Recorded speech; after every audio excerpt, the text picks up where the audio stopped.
The story of Solomon is quite sad, one of the disappointments in the Bible. When Solomon ascended the throne, possibly as young as 20 years old, he was a great promise and received a significant opportunity.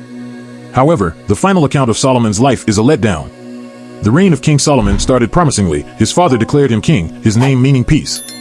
He was the son of David and Bathsheba, a tragic consequence of a sinful web being the death of his first son. Solomon was the second son, born into a family that valued forgiveness. He may have benefited from his parents' knowledge about the Lord. Solomon was raised in a palace full of conflicts, witnessing his older brothers Amnon and Absalom wreaking havoc. In fact, while David was alive, his brother Adonijah declared himself king. The swift actions of the prophet Nathan and Bathsheba solidified Solomon's claim to the throne. Solomon became king. His father gave a farewell speech in 1 Kings chapters 1-4 as David's time to die approached. He gave Solomon an order: "I am about to go the way of all the earth. So be strong, act like a man, and observe what the Lord your God requires. Walk in obedience to him, and keep his decrees and commands, his laws and regulations, as written in the law of Moses. Do this so that you may prosper in all you do and wherever you go, and that the Lord may keep his promise to me. If your descendants watch how they live, and if they walk faithfully before me with all their heart and soul, you will never fail to have a successor on the throne of Israel." His father gave him a farewell speech, essentially saying, "Live for the Lord." What wise counsel for young Solomon! He seems to have followed this advice, as in 1 Kings 3 verse 3, Solomon loved the Lord, walking in the statutes of his father David, only he sacrificed and burned incense at the high places.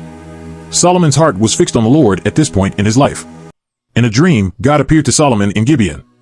The Lord appeared to Solomon during the night in a dream, and God said, "Ask for whatever you want me to give you." God often communicated with the Israelites through dreams in the Old Testament.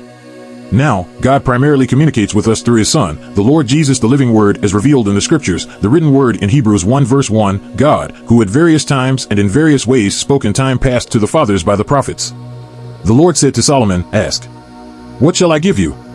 God was giving Solomon the blank check, saying, "Fill in what you want." If the Lord woke you up tonight and said, "Ask me what you want," what would you say? Your honest response would reveal much about you. Consider all that Solomon could have asked for, but consider what Solomon said. He prayed to God for wisdom so that he could be the king he needed to be. God was delighted with Solomon's response. In response to his prayer, Solomon became the wisest man who ever lived. He also became one of the richest men in history. In 1 Kings 3 verses 7-15, "Now, O Lord my God, you have made your servant king instead of my father David, but I am a little child, I do not know how to go out or come in. And your servant is in the midst of your people whom you have chosen, a great people, too numerous to be numbered or counted. Therefore give to your servant an understanding heart to judge your people, that I may discern between good and evil. For who is able to judge this great people of yours?" The Lord was pleased that Solomon had asked for this. So God said to him, "Because you have asked this thing, and have not asked long life for yourself, nor have asked riches for yourself, nor have asked the life of your enemies, but have asked for yourself understanding to discern justice, behold, I have done according to your words. See, I have given you a wise and understanding heart, so that there has not been anyone like you before you, nor shall any like you arise after you. And I have also given you what you have not asked, both riches and honor, so that there shall not be anyone like you among the kings all your days. So if you walk in my ways, to keep my statutes and my commandments, as your father David walked, then I will lengthen your days." Then Solomon awoke, and indeed it had been a dream. Solomon was a great king and an excellent administrator. He built the magnificent temple his father had envisioned in the 400th year after the Israelites had come out of Egypt, in the 4th year of Solomon's reign over Israel, in the month of Ziv, the 2nd month. He began to build the temple of the Lord. The temple that King Solomon built for the Lord was 60 cubits long, 20 wide, and 30 high. The vestibule in front of the main hall of the temple extended across the width of the temple, that is, 20 cubits, and projected 10 cubits from the front of the temple. He made narrow windows high up in the walls of the temple against the walls of the main hall and the inner sanctuary. He built a structure around it. The building had side rooms. The lower floor was 5 cubits wide, the middle floor 6 cubits, and the third floor 7. He made offset ledges around the outside of the temple so that nothing would be inserted into the temple walls during its construction. Only blocks dressed at the quarry were used in the construction of the temple. No hammer, chisel, or any iron tool was heard at the temple site while it was being built. The entrance to the lowest floor was on the south side of the temple. A stairway led up to the middle level and from there to the third. So he built the temple and completed it, roofing it with beams and cedar planks. He built the side rooms all along the temple. The height of each was 5 cubits, and they were attached to the temple by beams of cedar. Solomon offered a magnificent prayer of dedication. What a beautiful beginning in 1 Kings chapter 8, verses 22-53. Then Solomon stood before the altar of the Lord in front of the whole assembly of Israel, spread out his hands toward heaven, and said, "Lord, the God of Israel, there is no God like you in heaven above or on earth below. You who keep your covenant of love with your servants who continue wholeheartedly in your way. You have kept your promise to your servant David my father. With your mouth you have promised, and with your hand you have fulfilled it, as it is today.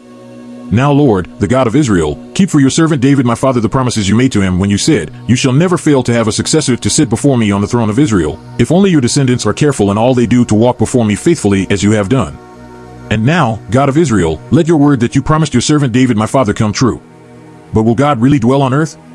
The heavens, even the highest heaven, cannot contain you. How much less this temple I have built? Yet, Lord my God, give attention to your servant's prayer and his plea for mercy. Hear the cry and the prayer that your servant is praying in your presence this day. May your eyes be open toward this temple night and day, this place of which you said, My name shall be there, so that you will hear the prayer your servant prays toward this place. Hear the supplication of your servant and of your people Israel when they pray toward this place. Hear from heaven, your dwelling place, and when you hear, forgive. When someone wrongs their neighbor and is required to take an oath, and they come and swear the oath before your altar in this temple, then hear from heaven and act. Judge between your servants, condemning the guilty by bringing upon their heads what they have done, and vindicating the innocent in accordance with their innocence. The progression of Solomon's sin was marked by two major errors.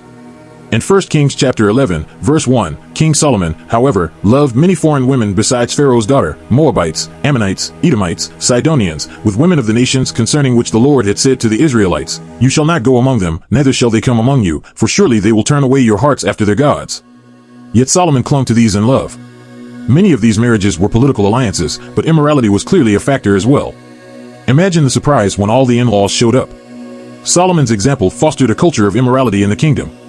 He had 700 royal wives and 300 concubines, and his wives turned his heart away from God. As Solomon grew old, his wives turned his heart after other gods, and his heart was not fully devoted to the Lord his God, as the heart of David his father had been. He followed Ashtoreth, the goddess of the Sidonians, and Molech, the detestable god of the Ammonites. So Solomon did evil in the eyes of the Lord. He did not follow the Lord completely, as David his father had done. On a hill east of Jerusalem, Solomon built a high place for Chemosh, the detestable god of Moab, and for Molech, the detestable god of the Ammonites. These wives brought their gods with them and insisted that Solomon participate in pagan rituals, many of which were sensual by nature. All of this was done in the name of tolerance, but brought idolatry into the heart of God's people and turned the heart of the king away from God. So Solomon built a high place for Chemosh, the abomination of Moab, on the hill east of Jerusalem, and for Molech, the abomination of the people of Ammon. He did the same for all his foreign wives, who burned incense and sacrificed to their gods. Therefore the Lord became angry with Solomon, because his heart had turned away from the Lord, the God of Israel, who had appeared to him twice. The Lord had warned Solomon specifically about this, instructing him not to follow other gods, but he did not keep what the Lord had commanded. So the Lord said to Solomon, Since this is your attitude, and you have not kept my covenant and my decrees, which I commanded you, I will most certainly tear the kingdom away from you and give it to one of your subordinates. Nevertheless, for the sake of David your father, I will not do it during your lifetime. I will tear it out of the hand of your son. However, I will not tear the whole kingdom from him, but will give him one tribe for the sake of David my servant and for the sake of Jerusalem, which I have chosen. The Lord raised up against Solomon an adversary, Hadad the Edomite, a descendant of the king in Edom. Solomon's errors caused him to suffer in his later years. In Solomon's later years, God began to raise up enemies against him. Another adversary, Rezin son of Eliada, who had fled from his master Hadadezer king of Zobah, when David destroyed the forces of Zobah, gathered men around him and became their leader. They went to Damascus, where they settled and took control. Rezin was an adversary of Israel as long as Solomon lived, adding to the troubles caused by Hadad. Thus, Rezin ruled in Aram and was hostile toward Israel. Also, Jeroboam son of Nebat, one of Solomon's officials, an Ephraimite from Zerida, whose mother was a widow named Zeruiah, rebelled against the king. Solomon's biography ends in 1 Kings chapter 11, verses 40 and 41. To find the final chapter of Solomon's life, we turn to another book of the Bible. Regarding the other events of Solomon's reign, all he did and the wisdom he displayed, are they not written in the book of the Annals of Solomon? Solomon reigned in Jerusalem over all Israel for 40 years. Then he rested with his ancestors and was buried in the city of his father David, and Rehoboam his son succeeded him as king. Psalm of Songs, Proverbs, and Ecclesiastes are the three books of the Bible written by Solomon. He must have realized in his old age that his reign had degenerated into immorality and idolatry. He was just waiting to die and explain to God what a useless life he had led. Ecclesiastes describes what life is like under the sun when you have no relationship with the creator of the sun. Solomon told us in Ecclesiastes about all the things he tried in his pursuit of happiness. People try the same things today. He tried to learn but found that you can have a head full and a heart empty. In Ecclesiastes chapter 1, verse 17, he then tried laughter. I said to myself, Come now, I will test you with pleasure to find out what is good.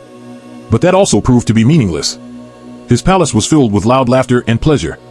If you think a big party is a shortcut to joy in life, you haven't understood the true meaning of life. Psalm 16, verse 11, You make known to me the path of life. You will fill me with joy in your presence, with eternal pleasures at your right hand. You will never find true pleasure until you find a relationship with God. Solomon also experienced luxury in chapters 2 to 4, his wealth.